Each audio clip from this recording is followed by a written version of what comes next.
Hey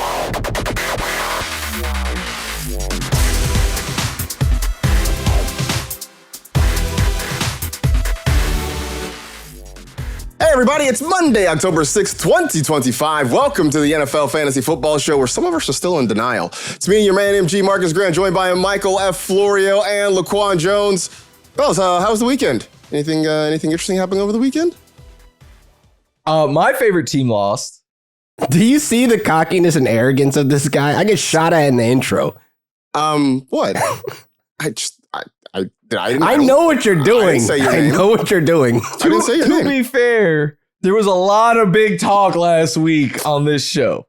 I mean, so in case any of you missed everything last week, Previously on the Fantasy Football Show, 49ers and Rams played on Thursday night, and LaQuan and I made a friendly wager that the person whose team lost that game would have to write a poem honoring and celebrating the winning side of things. And so that's going to happen later on in the show. We have time slated out for it at the end of the show, where LaQuan is going to have to read a little bit of poetry that I'm sure he spent a lot of time, aka no time at all, writing over the weekend.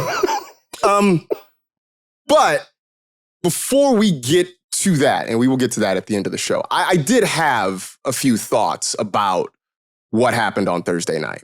And off the top, I just want to say, LaQuan, that I didn't do this to you. You did this to you. And this is going to hurt you a hell of a lot more than it hurts me. Because, you see, all last week, you were walking around the building sporting the Eric Dickerson collection, wearing your little Letterman's jackets and your starter jackets, and carrying around your little plastic 3D printed hammer, which... that you tried to break. Side note, is blasphemous, because if Thor followed the NFL, why would he be a Rams fan when the Vikings are right there? But that aside, here's the thing. I really shouldn't be happy about the Niners beating a bad team, because I don't really know what else to say about the Rams, because the Rams lost to the Eagles, who I was told are a bad team. And then on Thursday, despite what my t-shirt might say, the Rams lost to the San Francisco 39ers, and I'm calling them that because they went into the game without their best pass rusher, losing a couple of defensive linemen, and missing half of their starting offense. Kyle Shanahan didn't have his starting quarterback, starting tight end, starting left guard, and his three top receivers. And then what ended up happening? Your defense got dog-walked up and down the field by a guy who showed up at SoFi Stadium dressed like a Batman villain of the week. Pressure me all you like, Caped Crusader. You're only hurting yourself. I mean, look, it's all jokes until Mac Jones poisons Gotham's water supply, right? Speaking of water, Quentin Lake. I'm going to start calling him Quentin Drake the way he got beat by Kendrick. It was so bad that after that final fourth down play, my wife was in the kitchen shouting, "Turn this TV off, turn this TV off." All I ever wanted was for Mac to go national, being rational, give them what they want. It's not enough. Puka with 10 catches, but it's not enough. Stafford with 3 tutties, but it's not enough. Kyron Williams with a goal line fumble. Bro, that scene is tough. But here's the thing, I get it. This was a big moment for you guys. Island game, national television, against a longtime division rival with a chance to take over sole possession of first place. Instead, what do you get? Whose house? Mac's house. So look, I'm going to leave it to former Niners defensive tackle and resident philosopher Dana Stubblefield, who many, many years ago said, "Same old sorry Rams." All right, we got some news headlines after the weekend. We're going to start. I can't even respond. That is so crazy. I can't even respond to that. But I'm going to let you cook. You got that off. Got that off. There. That's all. I just had to get that off my chest. Had to get that off my chest. Yeah, we do have some. We got a lot of stuff to do today. We're going to go, obviously, got the rookie report. We'll do a little bit of WTF is going on. We have waiver wire picks, all that kind of stuff. Start, though, with some news headlines. One that popped up later in the afternoon. And if you were watching the Commanders and Chargers, you probably, were following along a little bit. But after the game, Omarion Hampton was spotted leaving the stadium in a walking boot. I was telling you guys before the show, I kind of had that game on, was doing some other things, getting ready for today, and looked up and I saw Kamani Vidal getting all these carries. And I was like, well, is he just getting a series? Like, what's happening? But they got near the goal line. It was still Vidal. So I was sort of confused. And, I guess for the Kamani Vidal hive, if any of you still exist, kind of happy for y'all. So, LaQuan, I'm going to ask you this, though. We don't know yet, as of, doing this show on Monday morning, what Hampton's situation is going to be. Mm-hmm. But, knowing what little we know, is it Kamani Vidal season? I don't know, man. I got to be honest. I really don't know if it's Kamani Vidal season because I don't know if they fully trust him to take this workload as the RB1. This is a guy that's coming off the practice squad just before the season started. So I'm looking at this backfield as like there has to be a mixture of Haskins back there as well, to where this may be an offense that just switched that gear into being a heavy pass offense now. Like they're going to have to switch gears. The drop off from Hampton to Vidal, I mean, the gap is, come on, guys, let's be honest with ourselves. So like, I get there may be volume coming Vidal's way, but how valuable will this volume be, because I don't know if he can pick up and put his feet in Hampton's shoes and have that same outcome, like we just haven't seen that. So I guess a waiver wire pickup is something that I will be interested in, but I'm not going and dropping like guys that have valuable spots on my rosters for Vidal when we really don't have the updated news on Hampton just yet. This could be precautionary. This could be something that we're overseeing or overlooking or whatever the case may be. It's just one of those situations that I'm not going to react just yet. Yeah, I mean, I think that's probably fair. I know we'll hopefully get some more news as the week goes along. Look, you guys know the way this show works and our luck. The moment that we finish recording and post it, something bad could really happen. Who knows? Because we just have terrible luck like that. But for now. Come on, you guys, you've been on this show long enough. I was about to say it's happened to us probably like a 75% rate. You know how this works. So for now, I think Vidal, we'll get to waiver wire later, but Vidal is sort of a cautionary ad. Hopefully for Hampton's sake, for the Chargers' sake, for fantasy managers' sake, whatever this is not serious. And as you mentioned, it's a precautionary thing, but we shall find out a little bit later on. Other bit of news, and this actually was posted before the Eagles played yesterday morning against the Broncos. The Eagles say they have no plans to trade A.J. Brown. We talked last week about him doing the enemy speaks kindly and holds a knife thing, just posting quotes on social media, what have you. Obviously not happy with the way things are going. He did not have a great game on Sunday. Devonta Smith did all the big plays through the air. Devonta was over 100 yards. So you think AJ was 5 for 43, I believe was his line on Sunday. So the Eagles have no plans to trade AJ Brown, so they say, Florio. For fantasy managers, is it time to trade for or trade away AJ Brown?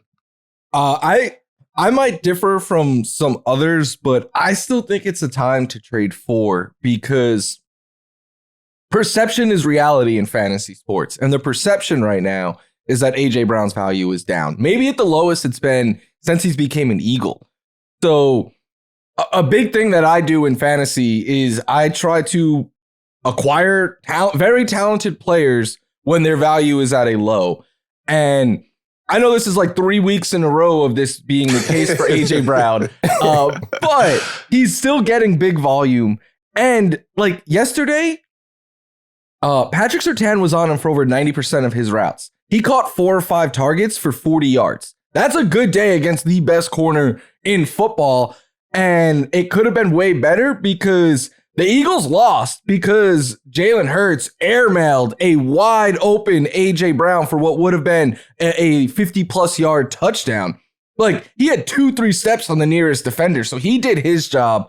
And I keep saying it, and I know it's frustrating. And I also think it very much so depends on your situation. If you're 1-4, you probably got to trade A.J. Brown. If you're 4-1, I think that is a good opportunity to try to add the talent onto your team. If it depends on what your situation is, but I'm going to keep saying it, like, we've seen this Hurts and AJ Brown combination go off for huge games and huge seasons before. I know right now, and we could finally talk about it, I think, that the Eagles offense is broken, right? Like, it hasn't been good. They're not winning every single game. They probably should be 3-2 or 2-3 right now. I think you can argue. But yeah, as long as he is getting this sort of volume, if you're having a winning record right now, I would recommend going and trying to acquire. I mean, LaQuan, I'm sure you're itching to get in here because I know you have been sort of on the Eagles stink train for a few weeks. Not good. I don't fully agree with your take, but I do think there's worth having a conversation, especially fantasy-wise, about this offense because, yeah, Devonta Smith had a big game yesterday, and that was great.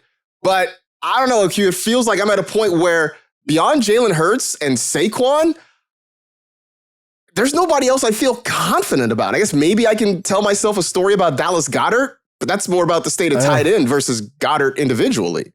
Yeah, like when it comes to Smith and Brown, like I like Devontae Smith more than rostering AJ Brown right now because it's like I'm not forcing Smith into my lineups. Like Smith went into my lineups this weekend because of buys. And like, I feel like he is a guy that you could rely on to be a fill-in as a flex. Now, AJ Brown, the cost, the price, everything that we drafted on him, and he's on an offense where he's clearly frustrated. I mean, if he crashes out enough, he might end up in Miami. I don't know. I'm just saying, but it's just not good right now. Like I'm going to be strapped to AJ Brown for the next couple of weeks because after a while, you're just going to chalk it up because I don't see any fantasy rosters out there right now that have good records with A.J. Brown as their wide receiver one. And I feel like a victim as one of the folks out there in one of the leagues where I can't even trade him if I wanted to. Like Florio saying to buy low. I wish I was in that situation where I can help out somebody else. Like, hey, get A.J. Brown off your roster, man. I feel like he's a good player. He can end up being my wide receiver 3 or 4, but that is not the case. Like some of the folks who are stuck with A.J. Brown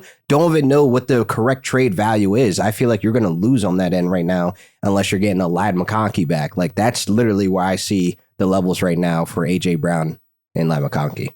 Yeah, you mentioned, and obviously we started this whole conversation with the story that the Eagles say they don't plan to trade A.J. Brown, which I fully, like, why would they? At some point, he's going to be crucial to their success if they want to have another deep run. Keep crashing. But you threw out the idea of him going to Miami, and man, with no Tyreek Hill, with Tyreek Hill likely maybe have played his final down in Miami, pairing him there in that offense would be fantastic. Miami's going to blow it up themselves. That's the problem, is that they're not going to go and give up assets to acquire somebody like A.J. Brown when this Dolphins team, I think, is going to look drastically different next year. Oh, interesting. That's the dream. But that is the dream fit from a fantasy perspective. It is. Okay. Not for a Bills fan. Hell yeah. Why would I not want one of the best wide receivers in the world? You want another diva? You want another? Yes. Okay. The Bills have no one who could win downfield right now. Your old diva just put belt to butt last night. Though. I mean, which, by the way, like Diggs played great. He played phenomenal. I don't get why it's being spun as if like Diggs is getting better. Like he's the one who wanted to leave. Like why is it getting spun like he got his revenge? Look, to the victor goes the spoil, but I just don't get why that is the way it's being framed. Because we're simplistic and we just like the revenge game narrative. Like, hey, you're playing your old team. Like he was dancing, going crazy, and it's like, dude, you wanted out. If you wanted to stay, you'd be in the other locker room right now. Yeah. I will say this, and I don't think we plan to really talk much about that game. Drake May did a lot of Josh Allen stuff last night. Dude, Drake May is so good, and I'm so happy the world is starting to see it. Yeah, he did like that play late in the game when he's like getting tackled, being dragged down, and just somehow gets it to Stephon Diggs for a first down. That was some pure Josh Allen. I was at a bar with a bunch of Bills fans, and he gets wrapped up, and we started cheering, and then he breaks out of it and somehow hits Diggs, and I was like, that is what I have been saying for a year now that makes this kid so special. He's balling. So he is balling. I also think, he's been playing well. I also think him getting Stephon Diggs more involved has accelerated his downfield. rise. That's the difference from what was happening the first couple of weeks. Like, keep having that boy go downfield, man, and you will get the product that you got yesterday. It's one thing to survive on Hunter Henry and Pop Douglas and Kayshon Boutte. Yeah. It's another thing when you can get Stephon Diggs involved in that offense. Last point on this game. the Patriots, they must love bad running backs because no matter how many times the top two guys go out there and fumble and run into their own linemen and everything. Travion had one snap, I want to say, with like a minute left in the first half. I'm like, what are we doing here? Like, it just doesn't. Unpreventable crash, Marcus. You can't start him right now because they don't want to use him. I'm kind of with Florio on this one, man. Like I was watching that game and just thinking Mike Vrabel must have been in some really toxic relationships in the past because he can't quit somebody who's doing him wrong. And right now, Ramondre Stevenson. Ramondre fumbles every chance he gets. Like him and Kyron are having a drop off. Like seriously. Except for at least Kyron is good. Kyron's giving him production, right? He's doing things. So, yeah, it's wild because after that fumble, I was like, well, this has to be Travion Henderson, right? And then it was Antonio Gibson. Of course. I've chalked it up. I'm done. I already turned the page. Like, I already see Mike Vrabel just likes to be hurt. I mean, used and abused, whatever. That's your relationship status. Cool. You go ahead and do that because that doesn't make sense. Thank God they won. I mean, sorry. Yeah, if they had lost, if Stevenson fumbles, he keeps getting carries and they lose, that's going to be tough. Fire everybody. That's Get a tough him out. question to answer for sure. So here we are, most of the way through week 5. We still got the Monday night game between the Chiefs and the Jaguars, which is surprisingly interesting all of a sudden. I don't think anybody anticipated that before the season started, but that'll be one to watch for sure. But some other things through week 5 that have us a little bit sideways, making my brain itch a little bit. The first one is, Florio, Derrick Henry has now gone 4 straight games with 50 or fewer rushing yards. This time in a game where there was no Lamar Jackson and you thought just maybe they would lean on Henry a little bit. WTF is going on with Derrick Henry in that Ravens run game? I think it's a number of things. And I spent a lot of time yesterday looking into this because I'll pull the curtain back. I'm going bold this week and saying to sit Derrick Henry if Lamar Jackson is out. Because one, he gets game scripted out almost before he steps on the field. Like the Ravens are just getting blown out by 2 touchdowns in the middle of the first quarter. And I think the Rams, a team that LaQuan knows very well, and maybe Marcus does a little bit, could put up points very quickly. And that is something I worry about. Their O-line is very banged up right now. So looking at the numbers yesterday, it was in his games as a Raven, it was bottom 4 in yards before contact. So he was getting hit right away. Yards per carry. It was in light boxes too. They're not even, teams are no longer giving Henry light boxes like when Lamar's out there. They're loading up front, making life Henry on him, which makes sense, right? Like if you're playing the Ravens without Lamar, 22 is the player that you're focusing in on. So I think it's a number of things. One, I also think let's remember what Henry was 2 years ago in his final year with Tennessee. We were starting to write the obituary, right? And be like, okay, like he had a fantastic career. He's not that guy anymore. So I think Henry is still an excellent running back. But I think at 32 years old, asking him to carry a team that is missing a ton of pieces and banged up O-line and can't really run block for him, it's just not, it's putting too much on his plate at this age, I think. Plus, I also think when they fall behind, it's Justice Hill that's going to come in and get a lot of the snaps. So that has me. Plus, we saw a little bit of Keaton Mitchell mixed in. So like that scares me as well. So it's a lot going wrong for Henry right now. And really, it's 1 good game and 4 duds in a row now. So we talked about this with AJ Brown. I'll ask you about Derrick Henry. Trade for or trade away? I'm a little bit more skeptical only because of all the injuries the Ravens have, but I think it's very similar to AJ Brown. If you're sitting there at 2-3 or 1-4 and you feel like your season's starting to get away from you, I think you do have to probably try to sell him now. But if you're sitting at like 4-1 and or 5-0, something like that, you're feeling really good about your team, I always think then it's worth trying to roll the dice on a very talented player like this when the value is at the low, and his value is at the lowest it's been since he signed with the Ravens. Yeah, it has been rough, absolutely, and I think your point about game script coming in there is a big one, just because they're getting rolled, and I think even when Lamar comes back, because that defense is so beat up, they're still going to give up points, and that's going to make it hard against for the him. Texans, like the Rams. are going to be scary. I do think there's value in his name. Like, there's not actual value of what he has done. So, like, if I can trade Derrick Henry, as crazy as it sounds, for a Quinshon Judkins or even a Cam Scatterboo, I would do it right now. Kind of get ahead of it. Because those are both running backs that are on the train. They're on the arrow that is pointing up. And we've seen them ball out the last 3 games. So it's like, I don't know what is looking ahead for Derrick Henry with a banged up Lamar, because I do think this alters the entire season for this team, because the defense ain't going to get no better. Even with the trade deadline, that's not going to help. I don't care if they trade for Sauce Gardner. This team overall is beat up and bad. Sauce is getting cooked I too. would rather get away. Yeah. I mean, hey, everybody getting cooked right now, man. I mean, injuries and everybody.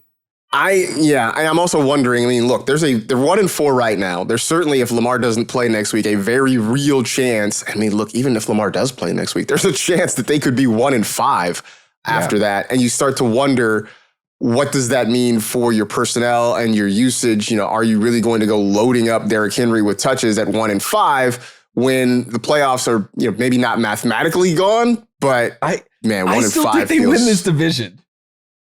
Sheesh. That's hard. Because I think the Browns are the scrappiest team of the division. And then you have the Steelers, who are always going to make the playoffs. And then the Bengals are the Bengals. But it's like, they got 2 teams. After this Rams game, the Ravens schedule does open up. It was really They get the Bears out of the bye. They get the Bears out of the bye. So that's a beat up game. But then they get the Bengals twice. They get the Dolphins. They have the Jets. Some good running matchups as well if you're looking to acquire Derrick Henry. Yeah, I mean, I think in terms of winning the division, if you are the Ravens, you got to figure out how to win, I think, 10 games, right? You know the Steelers with Mike Tomlin are going to win at least 9. You have to beat Pittsburgh twice. You got to beat them twice. You know that Mike Tomlin's going to win at least 9 games because that's just what he does. So you got to figure out, do you have 9 wins left on the schedule somewhere along the way? Maybe. If they beat Pittsburgh twice, they would only then need to make up 1 more game on the Steelers. And I think they can do that. So we'll see, but definitely not the start anybody had imagined for the Ravens at this point. Speaking of running backs who aren't doing anything, LaQuan, Tyler Badie is now playing more snaps than RJ Harvey. At least he did yesterday. You said you've turned the page on Travion Henderson.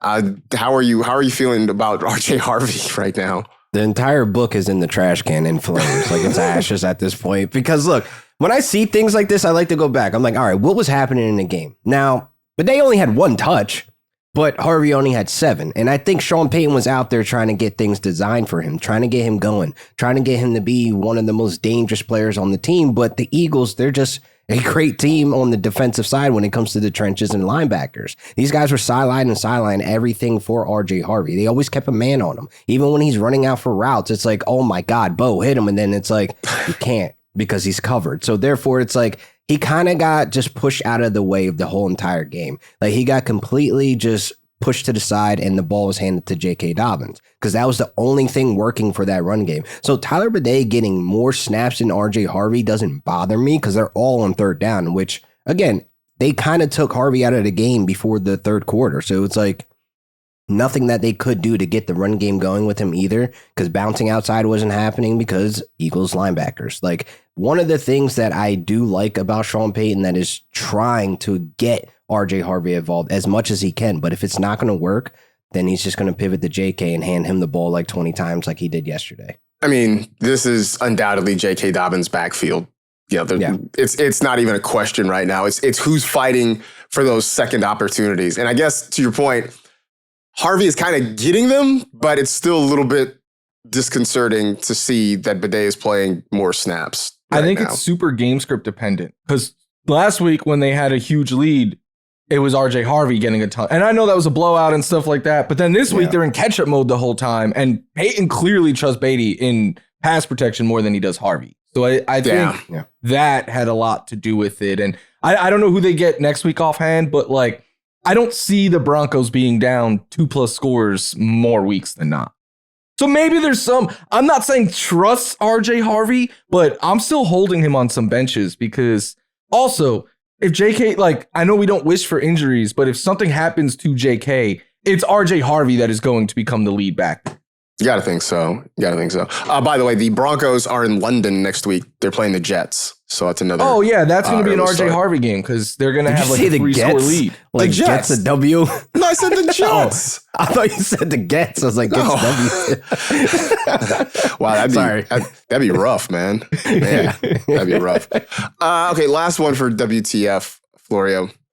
Taysom Hill. I don't know. That's it. That's the tweet.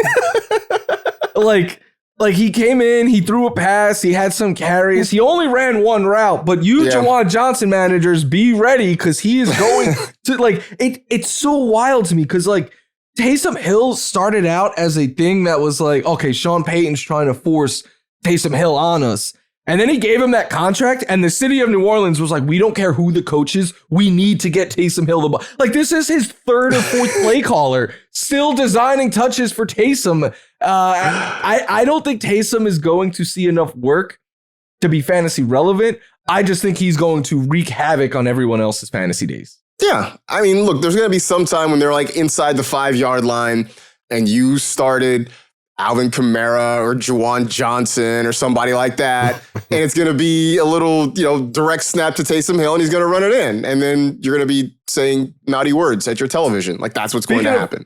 Players I'd be trying to trade based on name. Alvin Kamara, come on down. Like I am worried about him. Yeah. It's almost like Spencer Rattler's not aware that he can throw the ball to Alvin Kamara. Like He doesn't want to. that is a legal play. Like you can actually do that, Spencer. It's not a big deal. But Spence is playing good without doing that. Like, I'm looking at Spence go out there and kind of have the confidence that we all know he holds, but like, he's playing okay football. He is making the Saints, as I said before with the Browns, one of the most scrappiest teams in the NFL. Like, you do not want to get in a bar fight with this team because they're going to be scrappy and they're going to keep fighting. So yeah, I like Spence, man. I was looking up Spencer Rattler's numbers before the game last week. He was Better than what it's expected. That's was what I sure. landed on. I'll give you that. They are, Yeah. he is in most categories, he's slightly below league average in everything. But I think because our expectations for the Saints were below the floor, you're like, oh, all right, he's playing okay. But like, he's not helping any. Like, I know Rashid Shaheed had a big game this past week, but like, Chris Olave is getting a ton of targets, but he's outside the top 40 in yards. Like, he's not really helping us for fantasy, which is what I care about. Because I don't care about the Saints. He is helping Juwan Even Johnson. Juwan Johnson hasn't been useful the last 2 weeks. He's been banged up, and that's fine. And some of the matchups are hard, obviously, for a bad Saints offense, but Spence is keeping them afloat. When Juwan Johnson was like playing well those first 3 weeks, the only player that had as many targets and fewer yards was Chris Olave. Like it's a pure catch thing in a PPR world. That's what Juwan Johnson is giving us. He gets the red zone looks. Tight end, the bar is low for what we expect out of a top 12, top 15 tight end. And Juwan Johnson, for the most part, has met that so far this year. Let's talk some rookies here, looking at some of the notable rookies from week 5 and starting with Dylan Gabriel in that game in London. The Browns lose a close one. Fantasy-wise, Gabriel, 190 passing yards, 2 touchdowns, 5 rushing yards, 16.1 fantasy points. I went back and watched it. It wasn't terrible. It wasn't great. Look, the thing I did like about Dylan Gabriel is he is not afraid of a tight window throw. Like he will try to fit it in there. If there's a defender draped on a guy, he does not care. And so like that part is sort of fun and interesting. It also means that a 3-interception game is coming at some point. I don't think he's got the arm for that, Like he's got the mind for it, but I don't think he's got the arm. That is sort of the thing, is that like I think in his head it's like I can do this, and it it's gonna sort of turn out like that the Carlson gif where he's like throwing the basketball up and like pumping his fist, like there's gonna be some of those in there. Mails. The other thing I learned about Dylan Gabriel is that he is wee. He's a wee little man.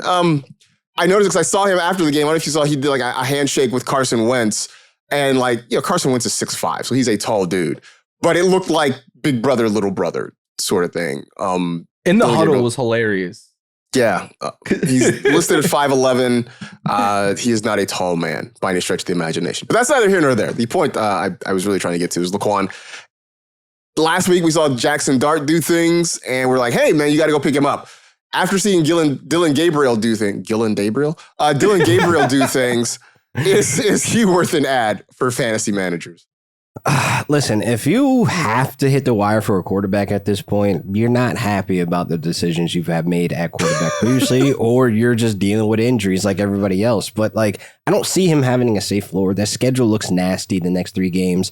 I do feel like 39% of his passes going to the tight end unit doesn't help our wide receivers. I mean, Isaiah Bond looks to be great. I mean, he's leading them, the wide receivers, in receiving yards in the last 3 games. So it's like, guys are suffering. He is going to be dependent on a great run game with Quinshon Judkins, who is balling out of his mind right now. Looks great, man. He looks great.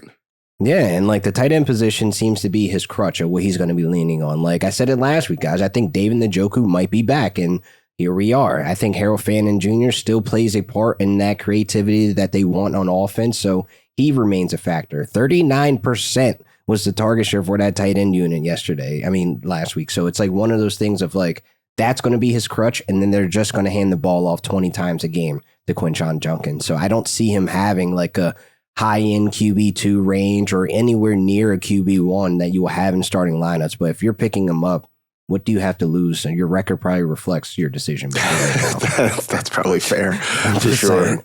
Side note to this, Jerry Jeudy we decided he's just a guy, right? Like we're not trying to make Jerry Jeudy a thing anymore. That Winston Dorsey stretch was really fun, but it was very manufactured. Yeah. Yes. I mean, you had Jameis Winston throwing YOLO balls. You had the Browns really with no other legitimate pass. It was Jerry Jeudy and David Njoku. And that was it. Since then, they're kind of forcing Isaiah Bond on us too in the way, but he's not catching anything. Like he's not doing like anything, but he's getting the volume. So it's like, what are we doing? I think better days are ahead for him. I liked him as a prospect.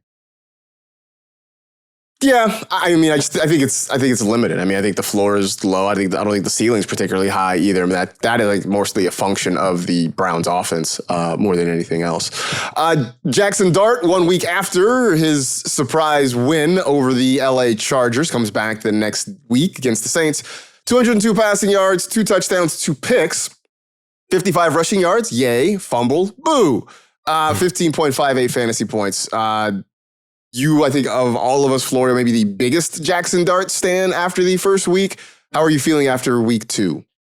Very good. I know the turnovers weren't ideal at all, but there's going to be growing pains. I don't think you should bank on 3 turnovers becoming the norm. And one of the interceptions was rough, but that could be coached out, and it's a young player, stuff like that. What I care about, he's running another 50 or more rushing yards for a second consecutive game in the Super Bowl era. He is the 4th quarterback to run for 50 or more yards in his first 2 starts. The other 3 are Randall Cunningham, Lamar Jackson, and Jalen Hurts.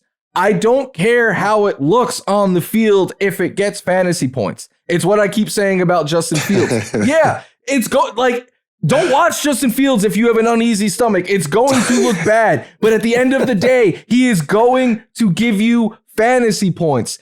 Him and Lamar are the only ones with 25 plus. Now, I know this is a Jackson Dart thing, but he can run, and he is on a team that more often than not is going to be trailing, so I expect him to have to throw the ball a lot more. Obviously, wish Malik Neighbors was still out there to have that number 1 option. But I still think Dart, if he's out there on your waivers, I don't think there's another quarterback out there who has more upside, because for most quarterbacks, a 3-turnover game is single-digit fantasy points. For him, it was 16 fantasy points. Like, that's showing you that the floor is pretty safe. And I think if he didn't have those turnovers, you're talking about him exceeding 20 again. I know we can't just take them away, but like the rushing is going to give him enough upside where he is going to be fantasy relevant moving forward. When you listed off the 3 other quarterbacks with 50 plus rushing yards, I thought for sure Cam Newton was going to be one of those guys. Yeah, surprised he wasn't. Although I will say that this about Dart, I'm sitting him this week in a short week against the Eagles.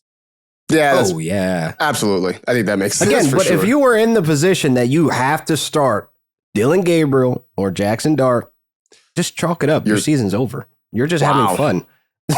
You're just having fun at this point. But I do feel like Dart will have those spike weeks, of course, but I'm still not happy about what he's doing as a passer. Like, that will give him the edge for me to be like, oh yeah, I could start this guy. And like, if I have like Daniel Jones is starting to be Daniel Jones and have that streak of where he's doing like low end QB2 numbers, then I could swap in Dart. But no, not right now. I just feel real nasty about the whole Dart situation because the wide receivers are suffering. But shout out Daniel Bellinger and Theo Johnson. Go pick them up off the waivers because it may be their season for the rest of the season. Yeah, Theo Johnson. Like, did we get any word? Is he bringing donuts for Jackson Dart? Are they having breakfast in the morning? Breakfast together. Apparently, they've been making best friends like bracelets and stuff. Like, I don't know. That's cool. Dart has the swag, man. He's got that like.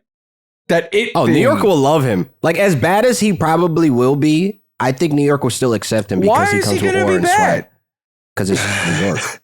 It's a New York team. He had a bad game, but like, I mean, the first half, he had a bad half. The first half, he was electric. Like, I can't wait to see Jackson Dart and his second team. Like, I can't wait to see what he does. Wow, we've already moved him onto another roster. No, I'm just being honest. I mean, honestly, look, Sam Darnold. So you're saying you're getting Sam Darnold vibes out of him? Is that what we're doing right now? Sam Darnold vibes? Mean, look, man, Robbie Anderson. Chosen Anderson left New York and put up 1,000 yards in Carolina. One bad half. It's possible. Wait, we're. How did Robbie Chosen make it to the show today? What is that? Because when you leave New York, you do great things. I don't know. There's a lot of Robbie Chosen's best days are in New York. There's a lot of aura on this team. Between Jackson Dart and Cam Scatteraboo, there's a lot of aura on this team. I don't know if Cam Scatteraboo will last long enough to be there when the Giants get good because, my God, does he seek out as much contact as possible every time he has the ball in his hand. hand. Shark, baby. Let's go. Yeah, but if you go on social media and you just do a search for Cam Scatteraboo runs like, you'll get a lot of really funny posts popping up. So that'll be interesting. Speaking of rookie running backs, Woody Marks, we were all excited about him. He was getting all this opportunity in Houston. Then he had 24 rushing yards. Now, he did play the most snaps of anybody in that backfield, but didn't really get a lot to show for it. So, LaQuan, did we jump the gun? Or can we tell ourselves this was like a game script thing and they were saving him? I mean, I don't know. How do you feel? No, we jumped the gun. We can't trust this backfield. We can't even trust the Texans. Look how they handled the Joe Mixon situation. What are we doing here? How do you go from 21 touches to 7? And your last touch is in the third quarter when you guys are blowing them out. Like, I don't understand. If you want to get the rookie reps and take over the Joe Mixon role to be the RB1, you should be playing him as much as possible so he can get these reps, even on a bad defense. So to me, this was just a spit in our face. Like, oh, you must have heard the fantasy street chirping about Woody Marks and how much we love him, D'Amico. Like, what are we doing? Like, at the end of the day, how I look at this, I only started Woody Marks because I had Swift on bye. I had Bijan, I had Josh Jacobs. Like, I had to make these moves. Moving forward, like, I don't know if I can trust this backfield. Like, I do feel like his best days are probably going to happen on my bench because I can't bully somebody into my lineup when, again, we're not looking for Woody Marks on the ground. We're looking for the passing options that the PPR upside that he brings. Like, on the ground, this O-line is Swiss cheese. I mean, CJ Stroud, he's playing a little bit better against badder defenses, but that O-line is still trash at the end of the day. So, like, for me to see Woody Marks coming out for Nick Chubb and then Dameon Pierce getting burnt, what are we doing? That's real disgusting for a rookie to do. So, yeah, this was just a spit in the face in the fantasy streets. Thanks. Yeah, D'Amico Ryan, please don't go to the dark side. Don't go down the Sean Payton, Mike Vrabel, Arthur Belichick. Smith. Don't go down that road. Just don't do it. Don't do it, come man. on, bro. You supposed to be. Come on, man. Come on, don't do that. We appreciate you, D'Amico. Please don't do this to us. No rhyme or reason, right? Because I was like, week 4, it was a blowout, and we got a lot of Woody Marks. Week 5, blowout, and it's all Nick Chubb. Like it doesn't make sense. Like what? I don't get it. We, as fantasy analysts, we went out there and followed the tea leaves. Like, okay, the first game where he gets over 50%, literally split with Chubb. The following game, he explodes as the RB1, and then this week it's like, nah, he's a practice squad guy. Don't worry about it. Like, what are we doing? So weird. No idea. One last one, Mason Taylor for the Jets, 9 catches, 67 yards, had a 2-point conversion, 17.7 fantasy points. I mean, Florio, I came into the season with Mason Taylor as kind of a deep sleeper, end of draft, kind of dart throw guy with upside because the Jets, certainly in my lifetime, have never really had a relevant fantasy tight end. is it time that we maybe start showing Mason Taylor a little bit of love? 1,000%. I don't even think it's just like, oh, pick him up. I think it's pick him up and start him because I know not many people were locked into that Jets game yesterday. I was very locked into that even throughout the fourth quarter as someone who has Justin Fields on so many fantasy teams. Everything, like, it was just constant Mason Taylor underneath. And I know it's easy. People are like, oh, well, it happens in garbage time. The Jets are going to be in garbage time more often than not. Like, it does. If it's a close game, we've seen Fields produce. If it's a garbage time game, we've seen him produce. And what that usually means is a lot of just throwing. And they have one option who could win downfield. It's Garrett Wilson. And defenses know that, so they overload him. And then you just get Mason Taylor running free underneath. And he's doing exactly what I thought he would do when I watched him as a prospect. It's like he will take what the defense gives him and get you nothing more. And that's exactly what he's doing, but it's moving the chains. So, yeah, I definitely think Mason Taylor is it. And peep on the curtain, I have him as a start and start him, sit him this week. All right. Yeah, I mean, look, I thought there was something there. Look, we know rookie tight ends, aside from a handful, right? It does take them a little bit of time to sort of get involved and be productive. Not everybody's going to be Brock Bowers or Sam Laporta or anything like that. But Mason Taylor seems like he has an opportunity, especially on a team that beyond Garrett Wilson, there are no other real pass catchers. I know they get it to Breece Hall, but they don't have any other guys really to throw the football to besides Garrett Wilson right now. Josh Reynolds, Tyler Johnson. Like, I have a ton of Mason Taylor in basketball leagues. Like, over the summer, I was just smash as my tight end too. So I'm happy about that, but I knew it'll take like some type of ramp up here. Like, it'll have to be patient because, again, Justin Fields. So we'll see. But there's definitely been signs, especially the last couple of weeks. I think back-to-back weeks with double-digit PPR points for Mason Taylor. So very much in the conversation.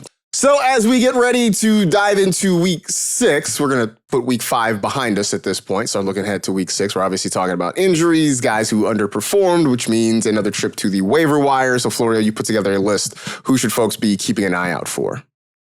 I think Jackson Dart, we spoke about him. He's in play. CJ Stroud, I know, is on bye this week, but coming off of his 2 best games in over a year. Sam Darnold looking more and more comfortable and just putting up numbers right now with Seattle. Rico Dowdle, I know Chuba Hubbard could be back, but how could you ignore Rico with what he did? I think he might see some work even when Chuba returns. Kimani Vidal, got to monitor that Hampton situation.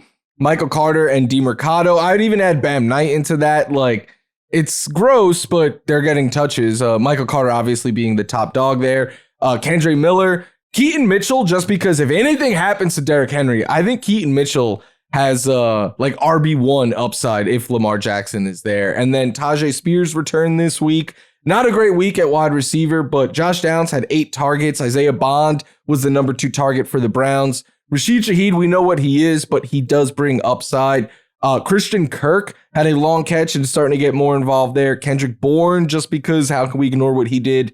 And then Ryan Flournoy, like, this could be a 1-week thing, but he had 9 targets. And then at tight end, already spoke about Taylor. AJ Barner had a huge day this week. Theo Johnson had 2 touchdowns. And Dalton Schultz, don't look now, but he is low-key becoming a safe floor, not much upside tight end option. You mentioned Rico Dowdle, and I don't know if you saw his comment to the Cowboys after the game yesterday. He told the Cowboys to buckle up because he talking that spice. I mean, you run for 2 bills in a game, and you see what that Cowboy defense looks like, and this really is a revenge game because the Cowboys decided to move on from him, and he ends up in Carolina. So we'll see what he does. Him and he's Javonte got the same contract, so like. It's not like they went cheaper or anything. True. They just chose someone else. Yeah. So Javonte's balling though. Got a chip on his shoulder. He's playing great going into this weekend. So we'll see how that goes. So anyway, more waiver wire stuff. You can always go to NFL.com/waiver wire to get some more information on things about that. So it is time. Hey man, look, the wager was made. The 49ers were victorious on Thursday night. And so I'm very curious about look, man. You were a rapper once upon a time. I know there's still apparently YouTube videos of floating around of you out there, you know, dropping bars. So I'm very curious about your ode to the San Francisco 49ers. So I give you the floor. Don't smile doing this at all. Like, I don't want you to find no joy in this. And like, I will say, I wrote this very fresh after the game. Like, Amazon was still doing their post game. And like, I'm just in my notes, just having a lot of anger and passion going into this, but I think I came out with something good. This is before you made that emo TikTok video of you standing out for a SoFi at 5 o'clock in the morning or whatever it was, right? It was before that. Okay. It was before that. I really don't want to do this. Like, I hope this isn't good. Like, I seriously was like, you can read a poem on the show. But it's the context that I have to say something about y'all. Like, I do not like y'all at all. Like, it is what it is, but I am a man of my word. I will do it. So let's get started, all right? In the clash of rival foes beneath the glaring light, a warrior rose fierce, igniting hope in the fight. Mr. Jones, the steadfast guide through chaos, endless night. A stoic mass in place, emotionless in the postgame. In the veins, that wildfire surges. Mr. Jones, unbound, untamed. Conquering the shadows and random pages. The rest is earned from blows that thunder fierce in the wake. The core stands uncracked, these scars will fade. Victory. Say his name. Very good. I thought that was well done. That was well done. Very poetic. Don't smile. A lot of good imagery there. I thought it was a well written poem. Thank you. That was draft number 3. The first 2 were not appropriate. Just know that. It was a lot of anger in the first 2 drafts. That's for the I really thought it was show. just going to be all Kyron bashing and then like, and the 49ers won. Oh, the 49ers won. Yeah, right? Like, yeah. All right. No, I'm proud of you. That was well done. That was homage to Mr. Mac Jones. Mac Jones. Hey, look. Let's just say that. He earned it. He earned it for sure. So thank you. Some would say that poem may be inspired and could be just talking about myself the entire time, but I'm gonna just let that go. Yeah, I'm not. I don't think anybody's buying that one.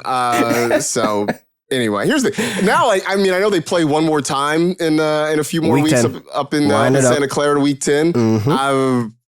Obviously, I want the Niners to win, but the fact that they came to Levi's South and got a win. That already. So you're going to say that to, you know what? Thank you, 49ers fans, showing up to a Ram stadium, paying the bills and keeping us running because our stadium looked 10 times better than what the heck you guys got up there, which is not in San Francisco. That's funny. You basically just made yourself the Chargers.